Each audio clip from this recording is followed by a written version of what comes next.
Hello and welcome back to Tinker Talks Guns. Recently, I featured the Smith & Wesson Model 61 Escort, their large, weird, 5-shot 22 caliber pocket pistol from the early 1970s, and I referenced an obscure Belgian pistol from 1908 that it was based on.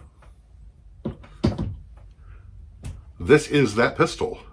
By happy coincidence, about the time I released the Escort video, this came up on Gunbroker, and we managed to get it for a pretty nice price. It's externally rough, but the mechanicals are all sound, and it's quite an interesting little pistol. Now, the manufacturer's name is spelled Pieper, and it's French, so if it's not pronounced Pieper, I'm going to massacre the French pronunciation, so we're just going to call it a Pieper.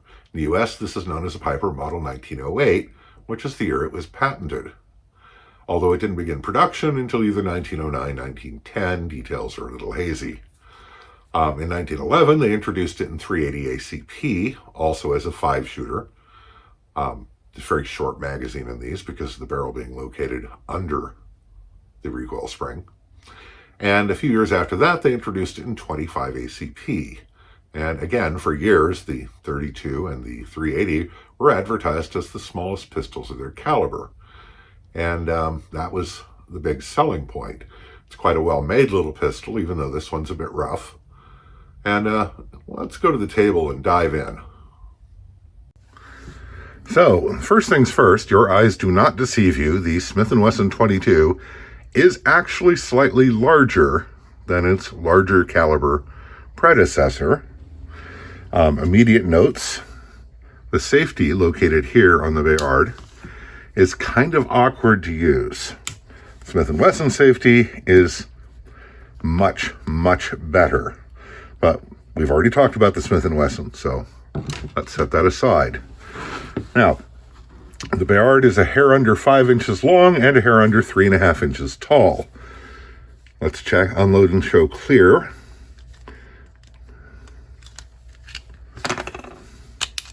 And we are empty. So, the safety here must be rotated forward quite a bit. And it's really not convenient at all.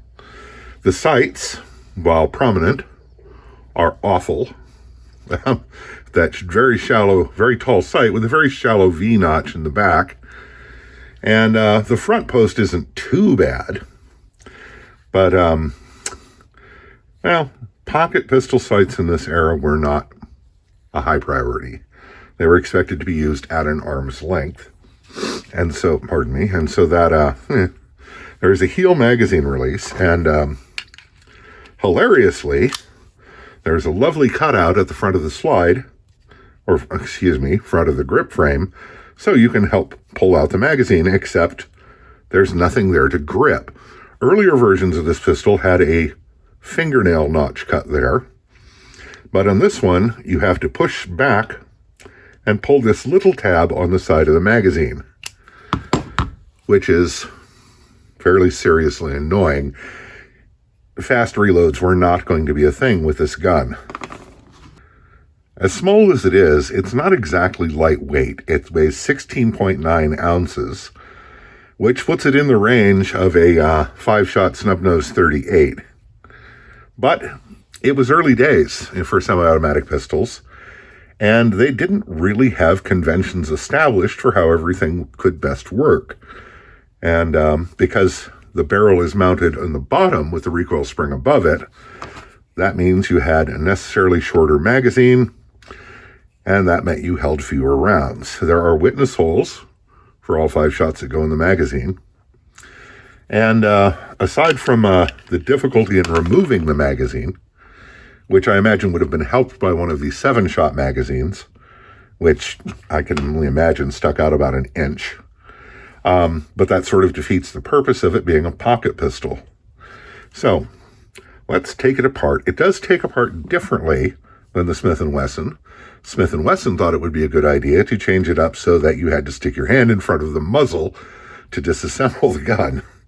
On this one, this extended sight thingy, you push it back, lift it up, and you can slide the guide rod and recoil spring out. From there, you simply pull the slide to the rear and lift it off. And as you can see, it is a single action hammer-fired pistol. Again, you have the recoil spring housed in this tube, which also acts as a guide for the slide, keeping everything in place. This also has really good workmanship. The barrel is press fit into the frame permanently. And as you can see, it's quite nicely finished inside for a pistol of this era. You do find tool marks and things, but at the time, this was considered a masterpiece of machining. And it's really, even compared to modern guns, it's not bad at all. Reassembly is equally simple. Put the slide on, press it down, slide it forward, insert the spring, and place this piece, which has a detent hole for the end of the guide rod, in place. Push it into place, and then it locks at the front, and you're ready to go. And all in all, it was a somewhat revolutionary pistol in its time. Again, it was early days, but they held several patents in European countries and America, often for unique features in each place. It's what different patent offices considered worthy of patenting was apparently somewhat flexible. The trigger pull is heavy. It is so heavy you might almost think you'd left the safety on, and then it breaks. But when it breaks, it's a crisp, clean break. And the reset is not bad. It does not have the very good trigger of its Smith & Wesson descendant. But again, it was early days. Everything about semi-automatic pistols was new.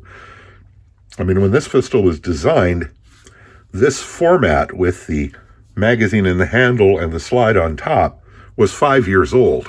So I'm inclined to cut them a little slack. So there is the Pieper Bayard self-loading pistol, 7.65 millimeter. When I took this pistol to the range this morning, initially the results were disappointing. The gun was experiencing a chronic malfunction, and this turned out to be that the pin that retains the firing pin wasn't retaining it, and so after a shot, the firing pin would back out enough to interfere with the hammer, and the gun wouldn't fire. So I brought it home, took it apart, had a good look, drove out the pin, and found out there was a semicircular chunk taken out of it by the hardened firing pin. And I simply turned another pin out of music wire and installed it, and now it works fine. However, I only had 3 rounds of factory-loaded 32 ACP ammunition, and it digested them quite happily. Then I tried it with some hand loads with the infamous Russian primers from Murom, and big surprise, I couldn't get through a 5-round magazine without having a light strike, and one of them, no number of strikes would actually detonate the cartridge. The only thing I had left were some very relatively low-powered loads that I had tailored to my LWS 32 C Camp, because even factory ammunition in that was pretty punishing. And it's pretty low-powered stuff, and as you can see from the shooting video, it did not eject with enthusiasm. And in fact, it failed to eject the final cartridge in the shooting string. But again, with the full-powered ammunition, it worked fine when the primers went off. So, jury's still out, but I suspect this is going to turn out to be a pretty reliable little gun with proper ammunition. And this, in fact, does seem to be the report on them from various sources on the internet. Not at all unpleasant to fire. I've heard people refer to them as snappy. I don't see it. even with the full-powered ammunition, it was not at all unpleasant to shoot.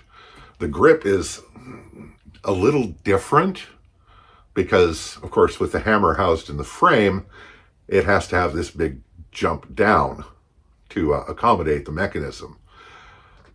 But it's not uncomfortable at all, and it's not weird like its Smith & Wesson Descendant. And overall, I'm favorably impressed. Now, of course, this gun is quite rough.